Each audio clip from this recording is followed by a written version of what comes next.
Hello viewers, Android tips চ্যানেলের পক্ষ থেকে সবাইকে স্বাগতম।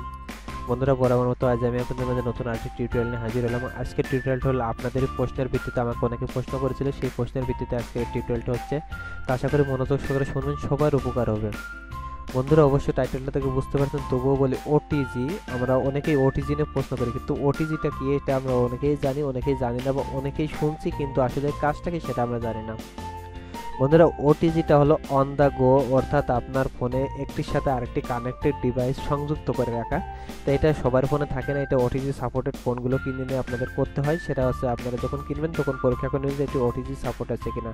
এবং ওটিজি সাপোর্টের উপকারিতা হলো সেটা হচ্ছে আপনি যখন কোনো কাজ অনেক সময় আপনি পিসি ছাড়াই করতে পারবেন। এক কথায়, যেমন আমাদের প্রিন্টার মেশিন থাকে, অন্য যে ল্যাবের যে মেশিনগুলো থাকে, সেগুলো আপনি সরাসরি ফোনের মাধ্যমেই আপনার প্রিন্টারে বা অন্যান্য কিছুতে আপনার পিকচারগুলো পাঠিয়ে দিতে পারবেন। কোনো ওই সময় পিসির প্রয়োজন হবে না। কিন্তু আমরা তো যখন আমরা পিসি ছাড়া এগুলো করতে পারি না, কিন্তু এটার কোনো প্রয়োজন হবে না।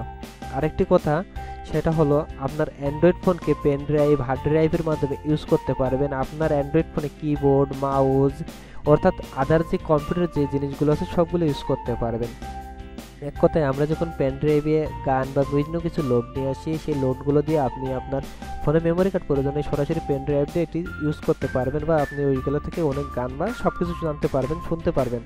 তো ওটিজি সাপোর্ট থাকলে আপনি এগুলো সবগুলো করতে পারবেন, আর ওটিজি সাপোর্ট না থাকলে এটা করতে পারবেন না। আরেকটি কথা হচ্ছে, শুধু তাই না, আপনার ডিভাইসে একটি ফাইল ম্যানেজার ব্যবহার করে এবং সেই স্টোরেজ ডিভাইসগুলো ডাটা আদান প্রদান করতে পারবেন এই ওটিজির মাধ্যমে খুব সুন্দরভাবে। আপনার যেমন আমরা একটা জিনিস লক্ষ্য করতে পারি যে আমরা যখন আমরা একটি ফোন থেকে অন্য ফোনে শেয়ারের মাধ্যমে সব কিছু দিই, কিন্তু না, আমরা যখন অনেক সময় পিসি থেকে আমরা মেমোরি কার্ড লোড দিই বা হার্ড ড্রাইভ, পেন ড্রাইভ যেগুলো লোড দিই, সেটা হচ্ছে আমরা খুব সহজে দিতে পারি। ঠিক সেমভাবে আপনি আপনার অ্যান্ড্রয়েড ফোন থেকে সুন্দর করে পেস্ট করে কপি করে সঙ্গে সঙ্গে আপনি এটা থেকে হার্ড ড্রাইভ, পেন ড্রাইভ যেটা খুশি দিতে চাবেন সেটাই দিতে পারবেন। তো ওটিজি সম্পর্কে আর কিছু প্রশ্ন থাকলে আপনারা করবেন, আমি সেগুলো নিয়ে আপনাদের সাথে বিস্তারিতভাবে বুঝিয়ে দেবো। আজকে বেশি এটা বোঝাতে পারলাম না। একটি কথাই মনে রাখবেন যে আপনার সংযোগটির সাথে অন্য একটি সংযোগ যুক্ত করা ওটিজি এটা।